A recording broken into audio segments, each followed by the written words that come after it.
নমস্কার বন্ধুরা, আপনারা হয়তো অলরেডি জেনে ফেলেছেন যে WBACDCL এর নতুন যে ইলেকট্রিক ট্যারিফ যে প্ল্যানটা এসছে সেটা অনেকটাই কিন্তু বৃদ্ধি পেয়েছে।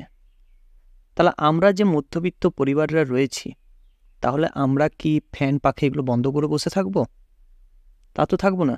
তাহলে আমাদের কতটা টাকা বা কত ইউনিট পোড়ালে কত কি খরচা হবে আমাদেরকে সেটা কিন্তু জানতে হবে।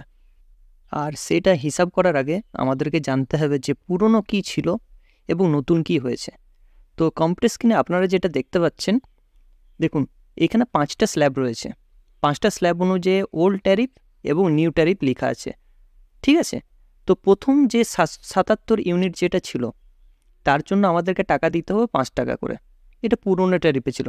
সেইটা কিন্তু এখন বেড়ে হয়েছে যে প্রথমেই কিন্তু 26 ইউনিটের জন্য আমাদের 5 টাকা 4 পয়সা করে দেওয়া হয়েছে, মানে তার 3 গুণ কম করে দেওয়া হয়েছে। এবার নেক্সট আমরা চলে আসি, যেটা 58 ইউনিটের জন্য আমাদেরকে আগে 6 টাকা 33 পয়সা দিতে হতো, সেখানে আমাদেরকে এখন 19 ইউনিটের জন্য কিন্তু 6 টাকা 33 পয়সা দিতে হচ্ছে। এখানে বুঝতে পারছেন, এখানেও কিন্তু 3 গুণ ট্যারিফ, মানে যে প্রতি ইউনিট সেই ইউনিটটা কমিয়ে দেওয়া হয়েছে। নেক্সট স্ল্যাবে দেখুন 3 নম্বর স্ল্যাব, 90 ইউনিটের জন্য আমাদেরকে 7 টাকা 12 পয়সা করে দিতে হতো, এটা আগে। এখন কিন্তু সেই 30 ইউনিটের জন্য 7 টাকা 12 পয়সা দিতে হচ্ছে।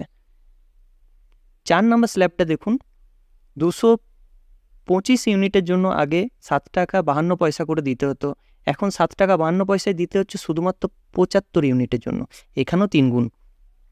লাস্ট স্ল্যাব হচ্ছে 195 ইউনিটের জন্য আগে পে করতে হচ্ছিল প্রতি ইউনিট 7 টাকা 69 পয়সা, এখন কিন্তু সেম টাকায় খরচা করছি কিন্তু মাত্র 65 ইউনিট পাচ্ছি। তাহলে বুঝতে পারছেন একটা 3 গুণের ব্যাপার রয়ে যাচ্ছে। এবার টাকাটাও কি 3 গুণ বাড়বে সেটা আমাদেরকে ভাবতে হবে।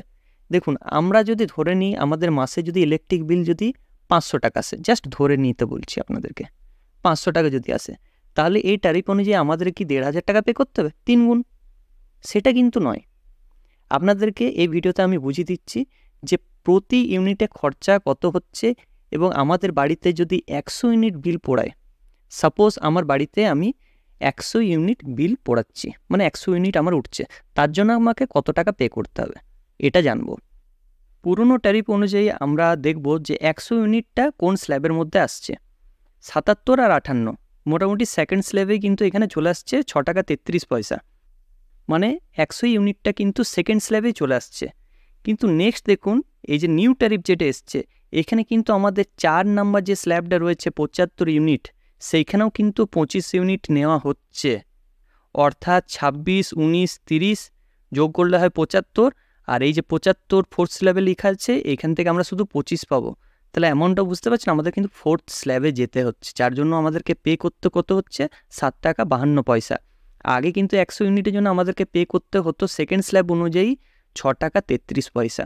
সেক্ষেত্রে আমাদের 6 টাকাটা বেড়ে এখানে কত হচ্ছে স্ল্যাব অনুযায়ী 7 টাকা 52 পয়সা। এবার আমরা একটু হিসাবটা করে নিই যে আগে আমাদেরকে, মানে ওল্ড যে রেট ছিল সে ওল্ড রেট অনুযায়ী আমাদেরকে আগে কত পে করতে হতো এবং নিউ রেট অনুযায়ী আমাদেরকে এখন কত পে করতে হবে। চলুন ধরা যাক যে আপনাদের বা আমাদের যারাই বলুন না কেন, সবার বাড়িতেই 100 ইউনিট পার মান্থ বিল ওঠে, ঠিক আছে? পার মান্থ 100 করে বিল উঠে।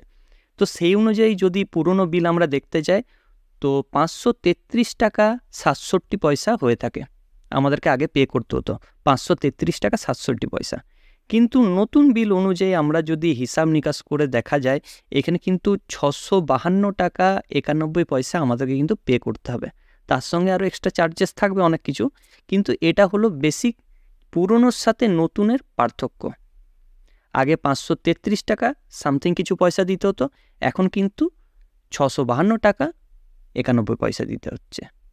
অর্থাৎ আগের তুলনায় আমাদেরকে এই নতুন প্ল্যান অনুযায়ী 119 টাকা 24 পয়সা বেশি দিতে হচ্ছে, অর্থাৎ প্রতি 100 ইউনিটে 119 টাকা 24 পয়সা বৃদ্ধি পেয়েছে। এটা অনেকখানি বৃদ্ধি পেয়েছে, এরকম আগে কখনো হয়নি। আগে খুবই কম ইলেকট্রিক বিল আসতো, আপনাদেরকে সেটা প্রমাণ আমি দেখালাম এই ভিডিওতেই। এখন কিন্তু সেটা বেড়ে অনেকটাই টাকা হয়ে গেছে। মানুষের যদি ডেলি ইনকামটাই যদি কম থাকে বা মান্থলি ইনকামটাই যদি কম থাকে, সেখানে ইলেকট্রিক বিল যদি এতটাই বেশি থাকে, তাহলে সাধারণ মধ্যবিত্ত মানুষেরা যাবে কোথায়? আশা করছি আপনারা বুঝতে পেরেছেন ঠিক কতটা টাকা বৃদ্ধি পেয়েছে। সো ভালো থাকবেন, সুস্থ থাকবেন। আশা করছি এই ভিডিওটা আমাদের ভালো লেগেছে। যদি ভালো লেগে থাকে অবশ্যই চ্যানেলটিকে লাইক, কমেন্ট এবং সাবস্ক্রাইব করবেন এবং পাশে যে বেল আইকন রয়েছে সেটাকে ক্লিক করবেন নিয়মিত সবার প্রথম সঠিক আপডেট পাওয়ার জন্য। সো থ্যাংক ইউ, ধন্যবাদ এই ভিডিওটা শেষ অবধি দেখার জন্য।